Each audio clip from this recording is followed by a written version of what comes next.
Espiritualidade. Falava agora na classe de doutrina, ainda há pouco,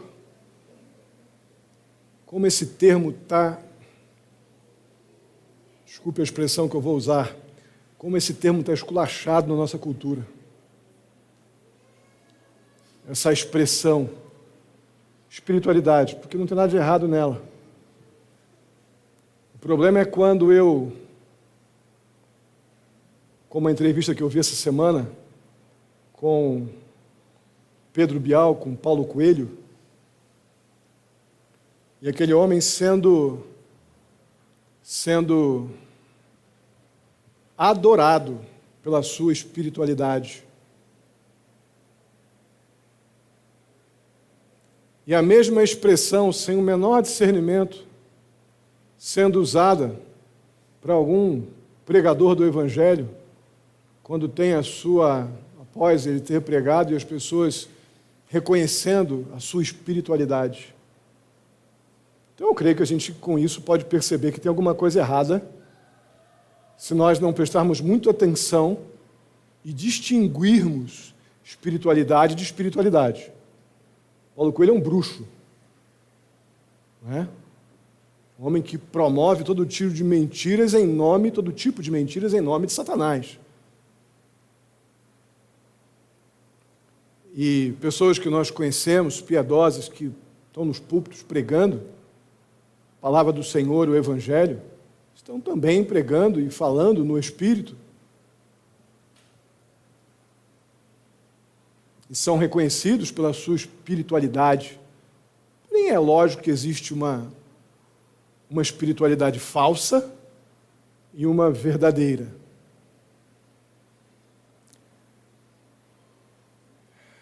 Como eu disse há pouco, Hebreus, no capítulo 12, segunda parte do verso 14, vai dizer: sem santidade, ninguém verá o Senhor. Sem uma vida santificada, sem comprometimento com o abandono do pecado, que isso é o que significa santificação, uma consciente, deliberada e ativa luta contra o pecado. Isso é consequência de um relacionamento intenso com o Senhor pela sua palavra, intenso com o Senhor pela oração, intenso com o Senhor pela vivência nossa como igreja. E tudo isso são elementos que contribuem para podermos estar vencendo diariamente o pecado. Primeira parte desse verso 14 diz: esforcem-se para serem santos. Esforcem-se. Então, santificação não é um acidente. Santificação não é uma coisa que começa a acontecer quando eu me dou muito mal na minha vida, e aí resolvo ser crente para Deus me abençoar. Quando está dando tudo errado, aí eu vou para a Bíblia, vou orar, vou entregar meus dízimos e minhas ofertas, vou fazer tudo bonitinho, estou precisando ser abençoado. Não, santificação não é isso. Santificação é a decisão diária de um relacionamento honesto, vivo, real com Deus, onde Ele é o rei e eu sou o súdito, onde Ele é o que perdoa e eu o que preciso ser perdoado, onde Ele é o pai e eu sou o filho. Ele é o que tem que ser adorado e eu o adorador. Sem santificação é impossível eu enxergar o Senhor em todas as áreas da minha vida. Eu vou enxergá-lo apenas naquelas que eu decidi santificar. Por isso que eu falei tão seriamente há pouco, como você santificar seus rendimentos. Coisa que a gente não está acostumado a fazer.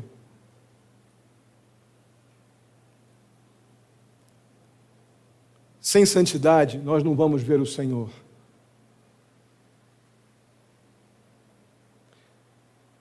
Isso está diretamente ligado à espiritualidade. Espiritualidade sem santidade é boa intenção, sem temor algum ao Senhor. É uma religiosidade até interessante. O bruxo Paulo Coelho, extremamente religioso, mas completamente inútil, pagã e satânica, em particular, a do Paulo Coelho. Não é de admirar que o apóstolo Paulo, ele acha muito necessário tratar sobre, antes de falar sobre dons, no capítulo 12, dos versos 4 em diante, e tratar esse tema, espiritualidade, ou ser espiritual entre os coríntios, porque ele diz no verso 1, que a gente vai ler daqui a pouco, que os coríntios eram ignorantes no que diz respeito às coisas espirituais.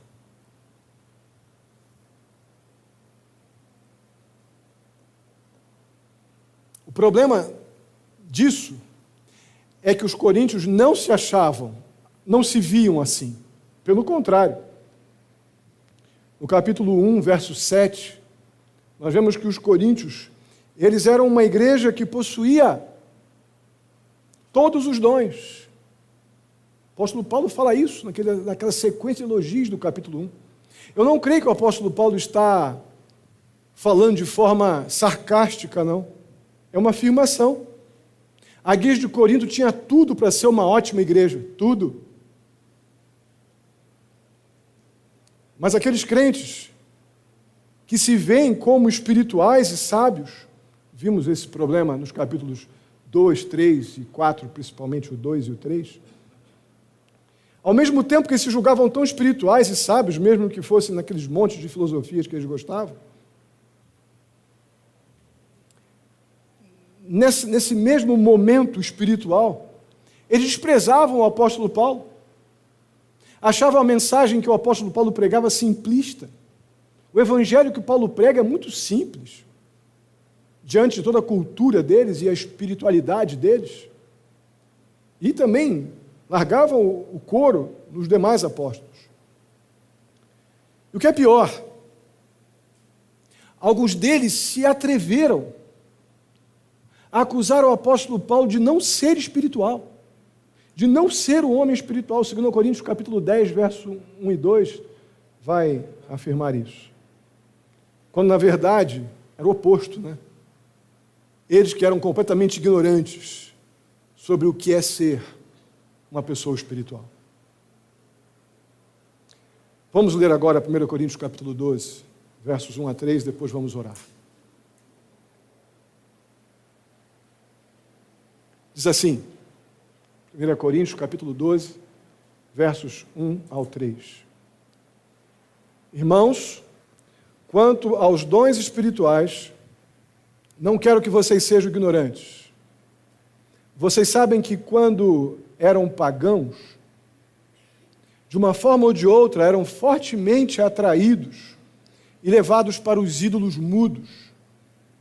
Por isso eu lhes afirmo que ninguém que fala pelo Espírito de Deus diz, Jesus seja amaldiçoado. E ninguém pode dizer, Jesus é Senhor, a não ser pelo Espírito Santo. Oremos. Bondoso Deus, mais uma vez eu te rendo graças por estarmos reunidos aqui como igreja para bendizer o Senhor.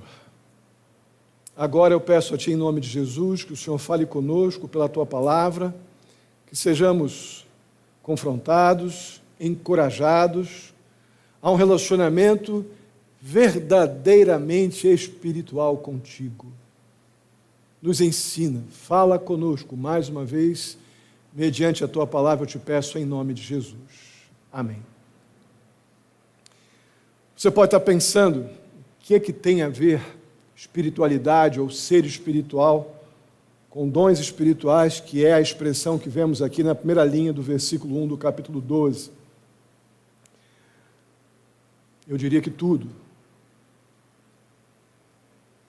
A tradução mais literal desse versículo seria a seguinte: irmãos, em relação às pessoas espirituais, eu não quero que vocês sejam ignorantes. A palavra traduzida aqui, dons espirituais, no verso 1, ela não é a mesma de dons espirituais do verso 4, onde Paulo, propriamente dito, está nominando, inclusive, os dons espirituais. Esse termo espiritual que vemos aqui no verso 1 diz respeito à fonte dos dons espirituais dados aos crentes. Diz respeito ao ser espiritual, que é capacitado por Deus ao exercício dos dons espirituais, que vão ser ensinados dos versos 4 ou ministrados da parte de Paulo, e veremos aqui na semana que vem. Então, esses versos 1 a 3, o apóstolo Paulo ele está distinguindo a verdadeira espiritualidade da falsa. A verdadeira, ou melhor, a falsa espiritualidade, ela tem origem no espírito que está nesse mundo.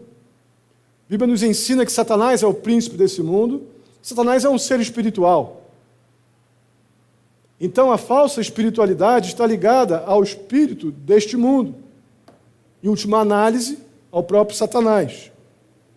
Já a verdadeira espiritualidade, o verdadeiro ser espiritual, ele tem origem no Espírito Santo de Deus, que recebemos quando cremos no Senhor Jesus como Salvador.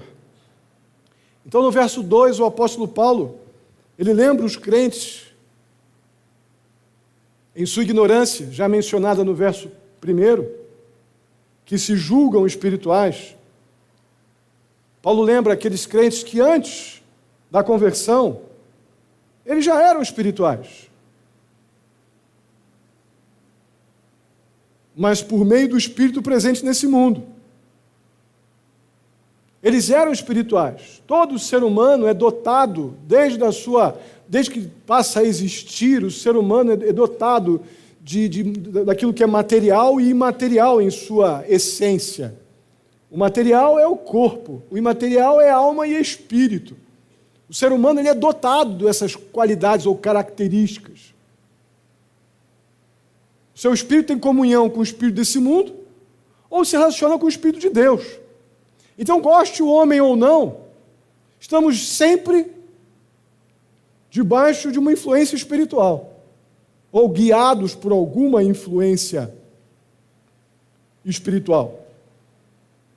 O que o apóstolo Paulo quer que aqueles crentes se lembrem, que no estado daquelas pessoas antes de Cristo, quando ainda pagãos, de acordo com a expressão que o apóstolo Paulo usa aqui, eles sem Cristo, eles eram já guiados por esse espírito, ou pelo espírito que está no mundo.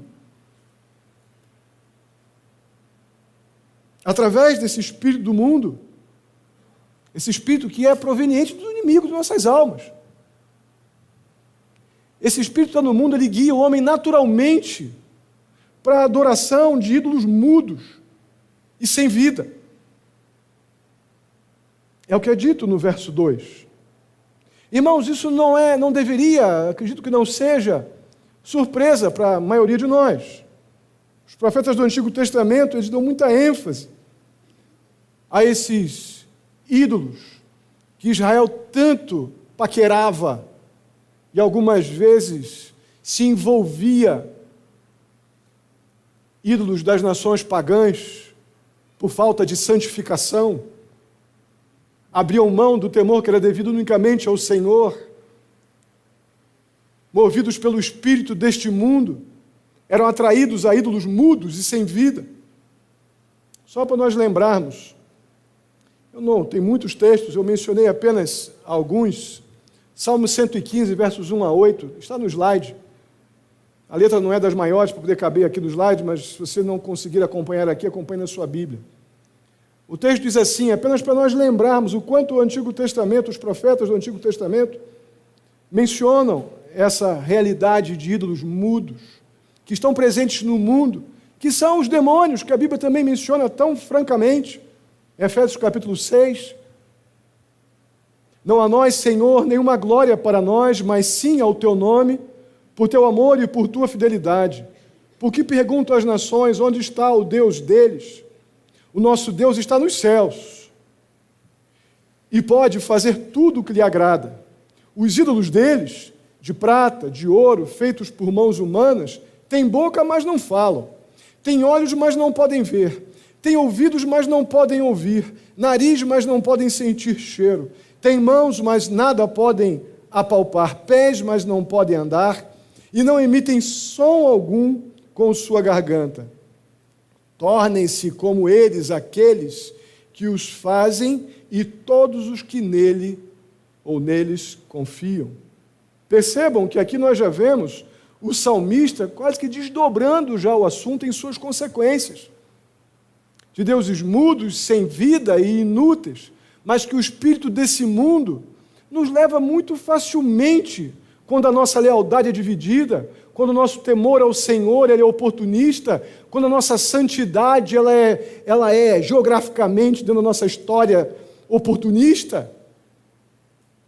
Nós muito facilmente criamos ídolos, mudos e inúteis, como aqueles crentes estavam fazendo.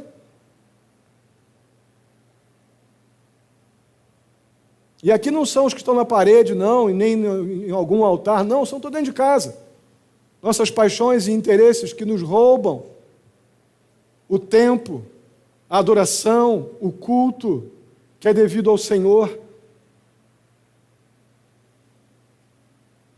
Mas já o nosso Deus, o Deus da Bíblia, a palavra do Senhor nos diz que Ele tem nos relacionamos com uma outra perspectiva. As suas palavras são absolutamente certas. As palavras do Senhor cumprem o seu propósito.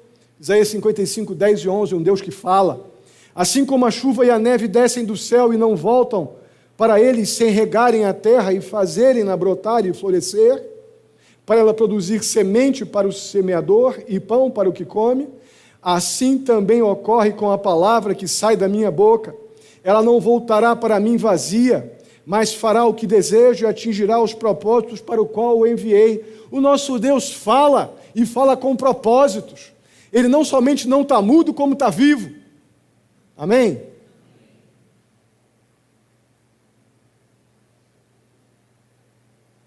O que nós não podemos desprezar é o fato de que os deuses mortos e mudos, eles existem. E não podemos desprezar o fato de que eles, com as suas,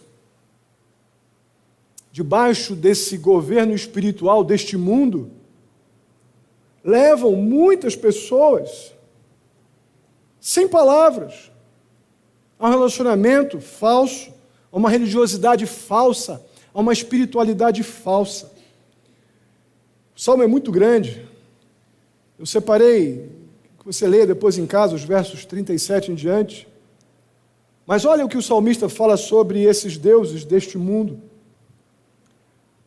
Esses mudos, esses que não falam e que não têm vida, mas guiados ou com o ser humano guiado pelo espírito desse mundo, são guiados, essas pessoas são guiadas a adorarem e a servirem esses ídolos inúteis. O texto diz assim: eles não destruíram os povos como o Senhor tinha ordenado. Aí aquelas exortações que o apóstolo Paulo fala de Israel tomar as nações e não destruir os ídolos, aquilo que era determinado por Deus quando tomavam algum local. A ordem do Senhor é que eles recolhessem todos os despojos e não ficassem com nada. Mais ou menos o que aconteceu com Josué lá no capítulo 7. E o Senhor diz aqui na continuação: eles não destruíram os povos como o Senhor tinha ordenado. Em vez disso, ele está lidando com pessoas, misturaram-se com as nações. E o que eles fizeram? Imitaram as suas práticas. Irmãos, santifiquem-se. Se vocês querem ver o Senhor, santifiquem-se. Quando eu deixo de ver o Senhor, eu começo a imitar os outros. Eu começo a imitar aqueles que estão seguindo o espírito deste mundo. Eu começo a admirar aqueles que não têm temor ao Senhor, porque aparentemente eles podem estar se dando bem nesta vida. E em vez de eu imitar aqueles, como no começo do culto hoje, eu disse que temos que aprender a nos alegrar com as aflições que, por permanecermos em Cristo, possamos vir a passar. Mas nós temos uma simpatia, uma tendência pela santificação comprometida, a admirar aqueles que estão debaixo do governo e do espírito desse mundo. Sabe o que acontece no decorrer do tempo? e imitam as suas práticas. Prestam culto aos seus ídolos, que se tornaram o quê? Uma armadilha. Caem em armadilhas. Sabe qual era a armadilha? Sacrificavam seus filhos e suas filhas a demônios. Judeus conheciam o Deus de Israel, conheciam o Senhor que os tirou do Egito. Por não comprometerem-se com uma vida santificada para poder ver unicamente o Senhor, uma vida dividida, de lealdade dividida, começaram então a achar que era possível imitar a prática dos pagãos e o ritual religioso deles, a ponto de sacrificarem os seus filhos a demônios. Não subestime o espírito desse mundo. Não entre em sociedades em julgo desigual com o mundo, em situação alguma, porque esse mundo é guiado pelo espírito deste mundo. E o espírito desse mundo é o de Satanás, que é o príncipe desse mundo. O Espírito de Deus não nos leva para o engano. O Espírito de Deus nos mantém na verdade.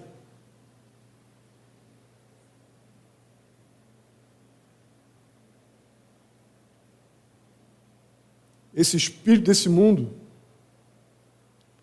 de acordo com o que nós lemos aqui nesse salmo, ele não somente ele motiva uma falsa espiritualidade, eles caírem em armadilhas a ponto de entregar seus filhos em sacrifício, mas eles também corrompem a fé bíblica. Eles corrompem o que cremos. Eles corrompem a verdade. Aí o apóstolo Paulo vai falar em 2 Coríntios, capítulo...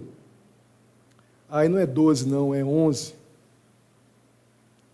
Nos versos 3, 12 e 15 diz assim: o que receio e quero evitar é que, assim como a serpente enganou Eva com astúcia, a mente de vocês seja corrompida e se desvie da sua sincera e pura devoção a Cristo. Os coríntios eram cheios de filosofias, né? E a insistência doutrinária do apóstolo Paulo é exatamente para que eles não se desviassem da simplicidade devida a Cristo, para que a mente deles não fosse corrompida pelo espírito desse mundo, que eles, os crentes ali de Corinto, já tinham experimentado antes, a religiosidade pagã, que eles não se desviassem da simplicidade, da pureza devida a Cristo. E ele ainda reafirma: continuarei fazendo o que faço. Imagina as pressões que o apóstolo Paulo não passava para pregar uma mensagenzinha mais light, mais gostosinha para o ouvido, que deixasse todo mundo brincando de roda no final do culto e achasse que está tudo lindo e que pecado não é tão ruim assim não. Imagina as pressões que esse homem não passava. Eu continuarei fazendo o que faço, diz o apóstolo Paulo, a fim de não dar oportunidade àqueles que desejam encontrar a ocasião de serem considerados iguais a nós, pois tais homens são falsos apóstolos, fingindo-se apóstolos de Cristo. Isso não é de admirar, pois o próprio Satanás se disfarça de anjo de luz. Portanto, não é surpresa que os seus servos finjam que são servos da justiça. O fim desses enganadores, que estão dentro do monte de igreja, será o que as suas ações merecem. Irmãos, o propósito para o qual o apóstolo Paulo, antes de falar de dons espirituais, de falar de verdadeira e falsa espiritualidade, é para que os crentes não se enganem com uma espiritualidade secular, uma espiritualidade genérica, uma espiritualidade não sem Cristo, mas com tudo que vem junto, que pode vir junto. Meus deuses, meus interesses, minhas paixões.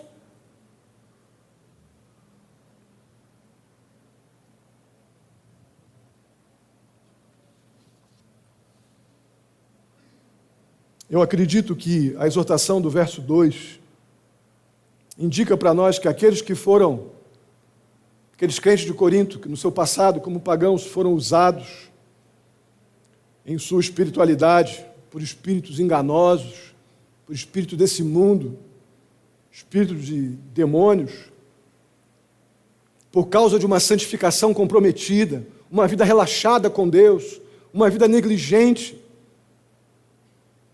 eles provavelmente estavam sendo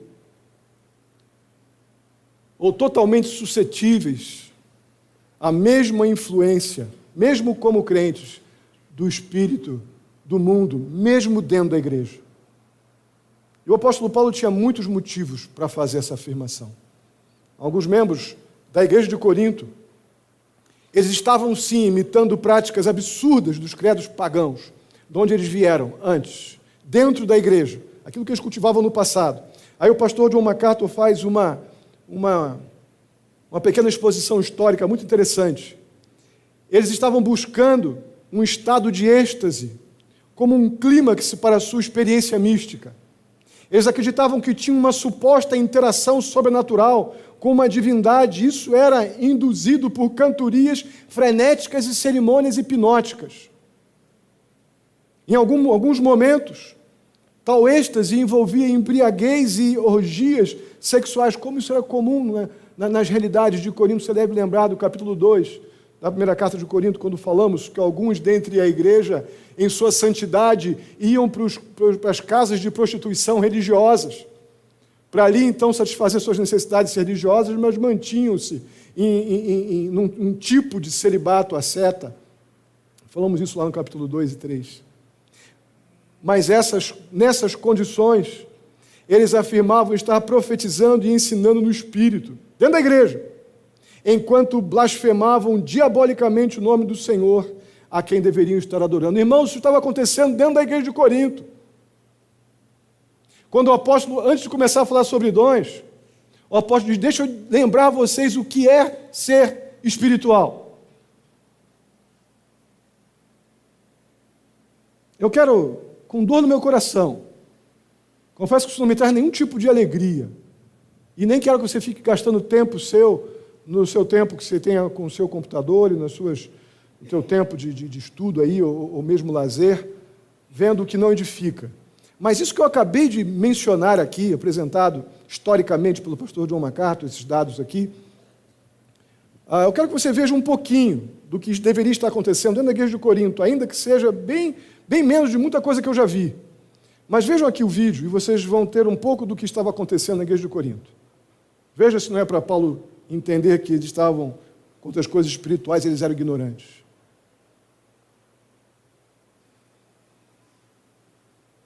Foi? Pode soltar. Toca Jesus, toca Jesus, toca Jesus, toca Jesus, toca Jesus. Nessa noite ele vai operar. Olha, deixa Jesus trabalhar. Olha, deixa Jesus trabalhar. Olha, deixa Jesus trabalhar. Nessa noite ele vai operar. Trabalha Jesus, trabalha Jesus, trabalha Jesus, trabalha Jesus, trabalha Jesus, trabalha Jesus. Nessa noite ele vai trabalhar. Olha, deixa Jesus transformar. Olha, deixa Jesus trabalhar. Olha, deixa Jesus trabalhar. Nessa noite ele vai trabalhar. Show de horrores?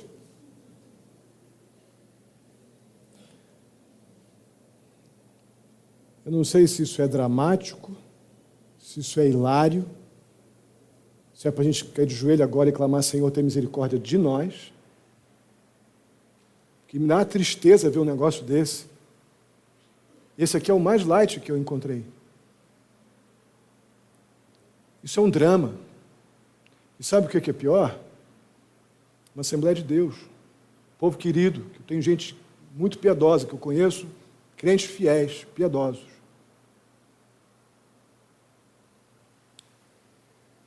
Como nós temos que entender que espiritualidade não é ser bonzinho, legal e concordar com tudo, dar beijinho, dizer que Deus é amor e toca a vida. Não é isso que a minha Bíblia fala sobre ser espiritual. O que fica implícito aqui nesses versos 1 e 2 é que um falso profeta, meus irmãos, ele pode produzir sinais e prodígios. Pode sim. Só para a gente lembrar, Marcos capítulo 7, versos 21 e 22, acompanha aqui no slide. Nem todo aquele que me diz, Senhor, Senhor, entrará no reino dos céus, mas apenas aquele que faz a vontade do meu Pai, que está nos céus. Muitos me dirão naquele dia, Senhor, Senhor, não profetizamos em Teu nome não expulsamos demônios e não realizamos muitos milagres? Então eu lhes direi claramente, nunca os conheci, afastem-se de mim vocês que praticam o mal. Irmãos, nós temos que amadurecer e entender que nem toda manifestação espiritual é prova que alguém está agindo ou falando da parte de Deus que deve ser seguido ou obedecido. Nós temos que definitivamente amadurecer nisso. Entre nós aqui, uma das coisas mais dramáticas na vida da igreja, irmão, a minha vida eclesiástica como pastor, são aquelas pessoas que se julgam espirituais e só entendem amor por passar a mão na cabeça do outro. Entendem amor apenas como sinônimo de ficar, vem cá e passa a mãozinha na cabeça. Não é à toa que o apóstolo Paulo diz, eu vou continuar pregando. A verdadeira espiritualidade, ela está muito longe de ser o legal de plantão.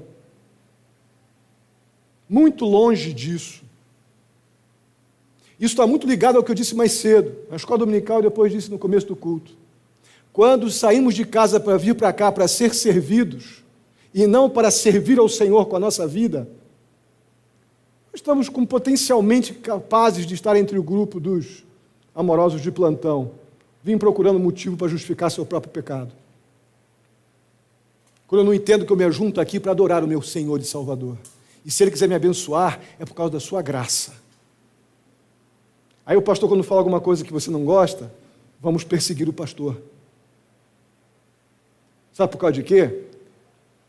Se a gente não entende que ser espiritual é ouvir o Senhor e a palavra do Senhor, eu muito facilmente, não faço talvez isso aqui, mas muito facilmente me vejo influenciado pelo espírito desse mundo.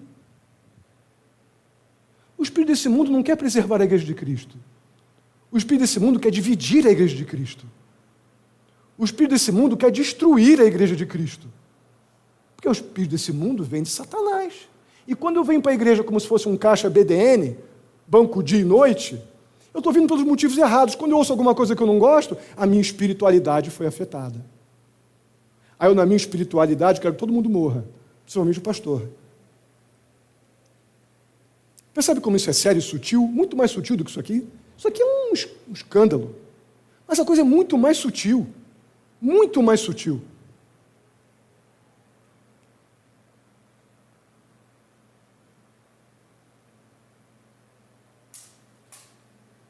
E a prova real e final e suficiente quanto a essas manifestações espirituais é quando a gente vê, tanto nas palavras quanto nas atitudes desses profetas,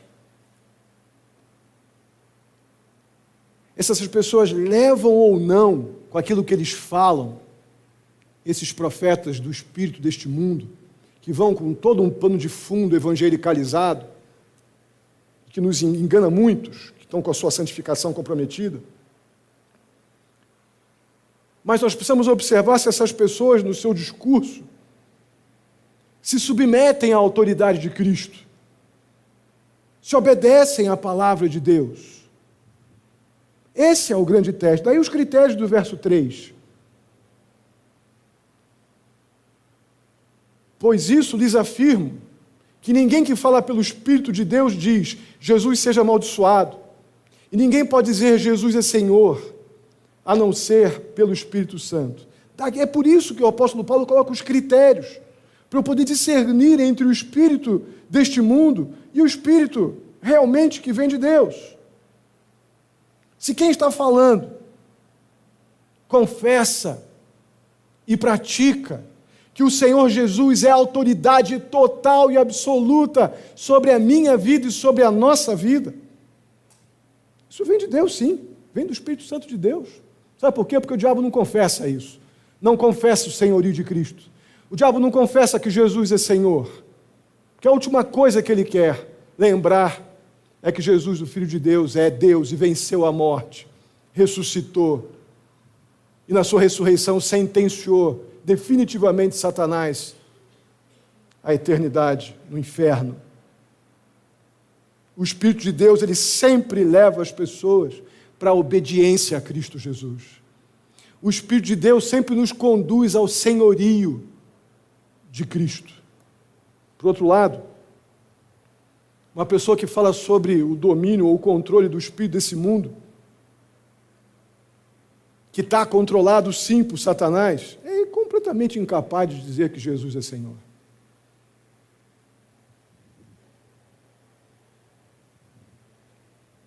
Pessoas espiritualizadas. Como disse o Alcione lá na classe, como é que é o termo que você usou? Pessoal da classe, você lembra que o Alcione comentou? Está fugindo da minha cabeça. Classe de doutrina. Oi? Pessoal do bem. Né? A turma do bem. O gente boa. Né? O cara que não deixa de dar a esmola, que vai para a praça e... Tem pecado nenhum nisso não, irmãos. Vocês sabem o que eu penso sobre isso. Mas isso não define uma pessoa que tem Jesus como Senhor de forma alguma. De forma alguma. Então, pessoas espiritualizadas, elas até reconhecem Jesus.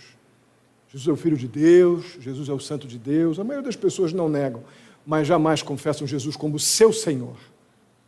Porque eu, para me submeter a Jesus como meu Senhor, eu tenho que abrir mão do eu sou legal para o eu não sou nada. Eu sou aquele indigno de semana passada, lembram? Que se alguma dignidade há em mim é por causa dos méritos do meu Salvador, Jesus Cristo. Então muda o discurso, e sem que haja uma obra redentora no coração desse espiritualizado, isso não vai acontecer. Os crentes coríntios deveriam saber, e nós também, é que é possível ser espiritualizado e mundano, carnal em sua espiritualidade. É isso que eles não estavam entendendo na ignorância deles. Irmãos, todos nós um dia fomos influenciados, fomos guiados pelo espírito desse mundo. Todos nós. Não escapa um. O espírito desse mundo odeia o fato, se opõe ao fato de que Jesus Cristo é Senhor e que nós temos que ter a nossa vida debaixo do senhorio, da autoridade de Cristo. Uma pessoa guiada, dirigida pelo Espírito, ela não é necessariamente ou uma pessoa guiada pelo Espírito desse mundo, ela não é guiada, obviamente, pelo Espírito de Deus. Já aqueles que são guiados pelo Espírito de Deus, esses vão naturalmente confessar Jesus como Senhor. Isso não é uma coisa assim, não é um mero falar. Não é um mero falar. Eu creio em Jesus como Senhor. Não é um mero falar.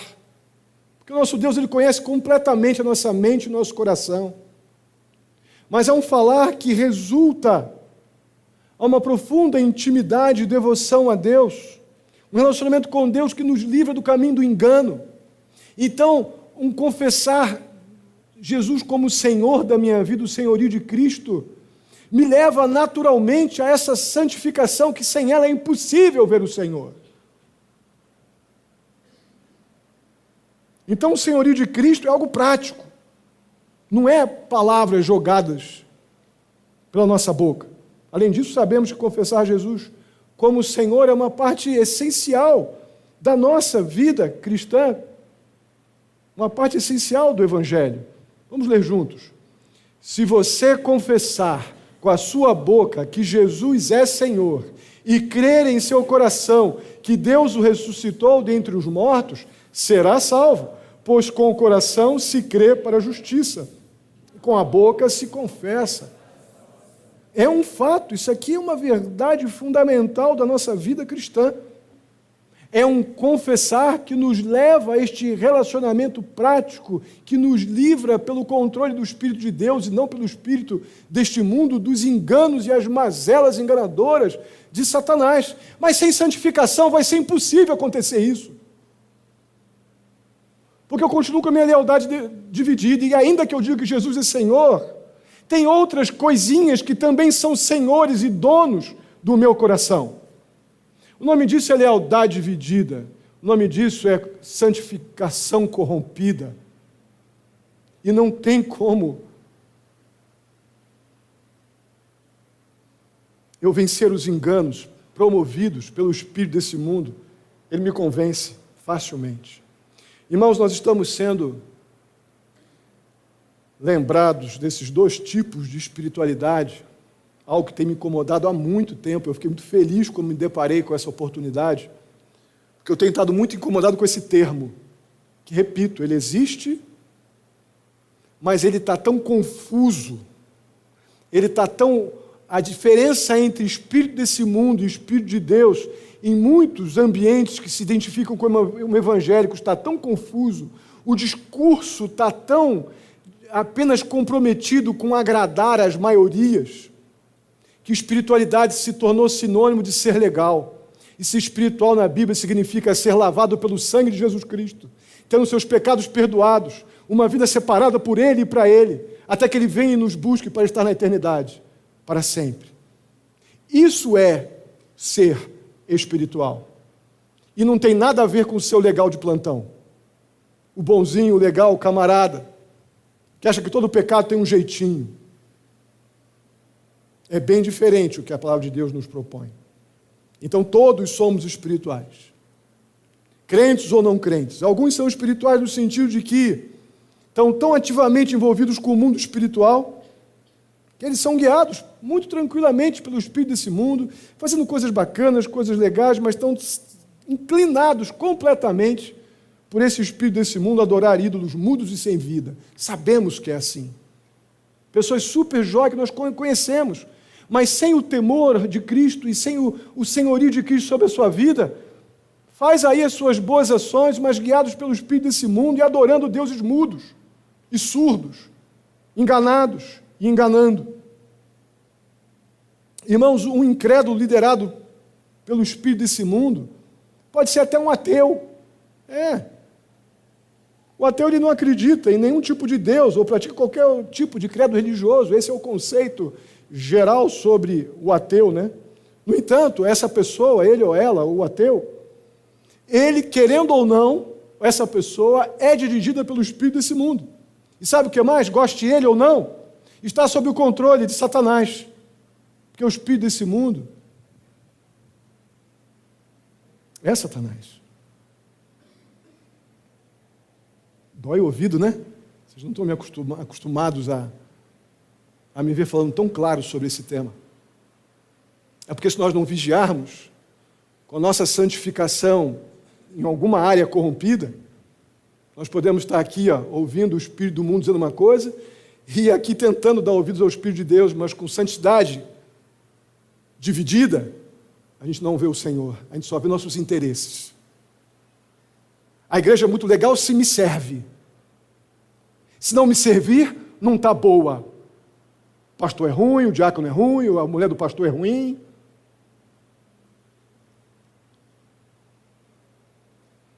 Sem santidade, não há sujeição exclusiva ao senhorio de Cristo. Sem santidade, não podemos ver o Senhor e o que Ele está fazendo, o que Ele tem feito, e podemos ser muito melhores. Não temos sido melhores, meus queridos irmãos, porque temos tido, em alguns momentos, a nossa santidade comprometida.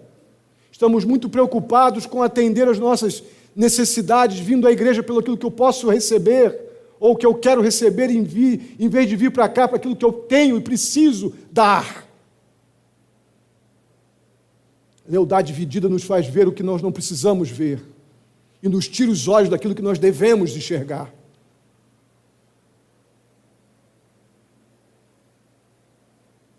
Irmãos, o senhorio de Jesus Cristo, estarmos debaixo da autoridade do Senhor Jesus Cristo, suprema autoridade e única, é a linha divisória entre a falsa espiritualidade e a verdadeira espiritualidade. É a linha divisória. Ou estou debaixo da autoridade do meu Senhor Jesus Cristo completamente, ou a minha lealdade dividida me coloca também.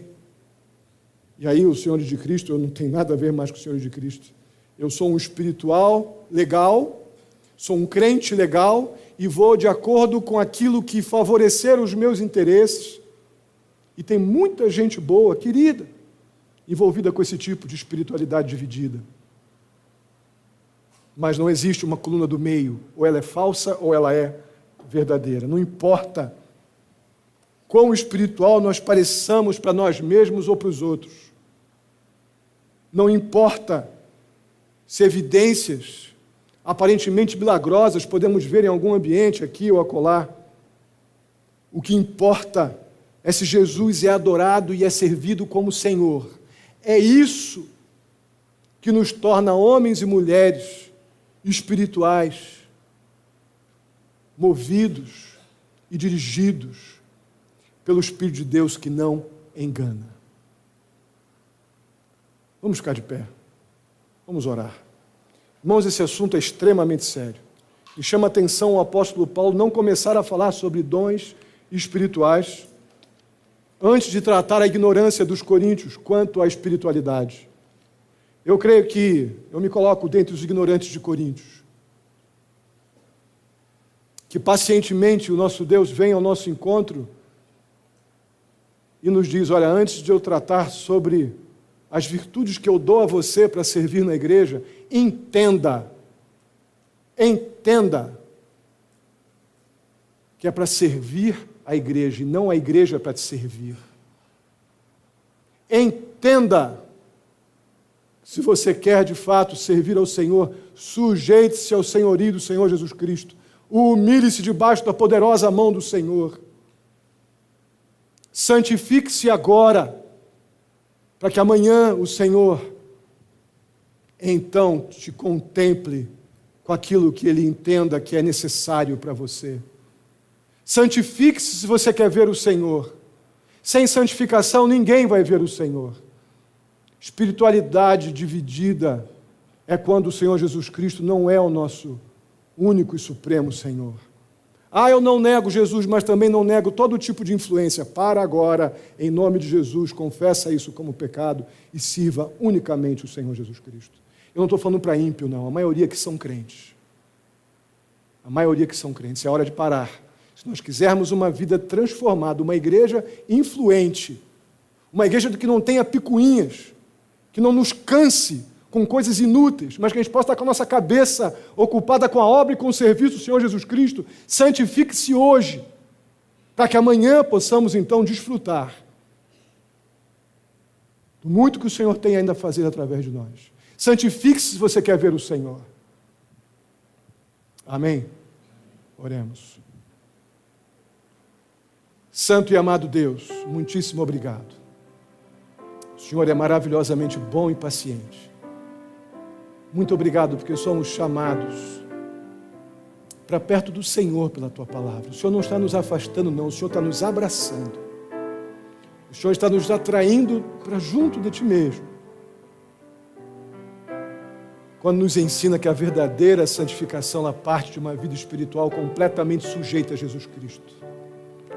Quando aprendemos, ó Deus, que a verdadeira espiritualidade ela se submete à Tua palavra e ao Senhor.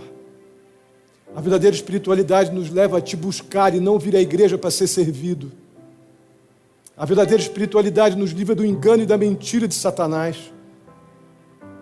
Nos livra dos nossos próprios pensamentos enganosos, do próprio espírito desse mundo que nos assedia diariamente. A santificação nos faz ver o Senhor e nos livra desse tipo de engano. Deus querido, tem misericórdia de nós porque somos pecadores, totalmente carentes do Senhor. Mas o Senhor nos ensina a vencer o engano. O Senhor nos ensina a viver como homens e mulheres de fato espirituais, movidos pelo Espírito Santo de Deus e pela Tua palavra. Ó Pai querido, em nome de Jesus, estejamos, ó Pai, buscando agora tomar atitudes, ó Deus, em nosso coração, que promovam a santificação agora, que nos aproxima do Senhor e da Tua vontade, que nos livra das armadilhas e do engano do diabo. Ó Deus, não estamos lidando com o inimigo inútil e nem burro, é inteligente, astuto e cruel. E se puder esmagar a Tua igreja, Ele vai fazer isso. A nossa alegria está aqui no fato de que as portas do inferno não prevalecerão contra a Tua igreja. O espírito desse mundo não prevalecerá sobre o Espírito do Senhor. Ajuda-nos, ó Deus, a sermos homens e mulheres santificados, comprometidos com o Senhor, para podermos, ó Pai, exercitar os dons espirituais que são para servir a Tua igreja e não para sermos servidos. Vai ao encontro de cada um. O Senhor sabe, ó Pai, se há confissão de pecados aqui, se há, ó Deus, renúncia a áreas que estavam comprometendo a santificação. Em nome de Jesus, traz consolação, traz coragem de nos levantarmos como fez Josué e se colocar pronto para lutar ao Teu lado, contigo e pelo Senhor. Ajuda-nos nisso, ó Pai.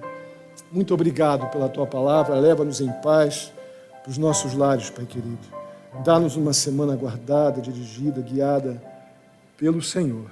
Assim te pedimos, agradecidos em nome de Jesus. Que a graça do nosso Senhor e Salvador Jesus Cristo, o amor de Deus, nosso amado Pai, a comunhão e a consolação do Espírito Santo estejam sobre a vida de cada um de vós, queridos irmãos, hoje e até a vinda do nosso Senhor Jesus Cristo. Amém e amém. Que Deus os abençoe. Podem sentar. Tenha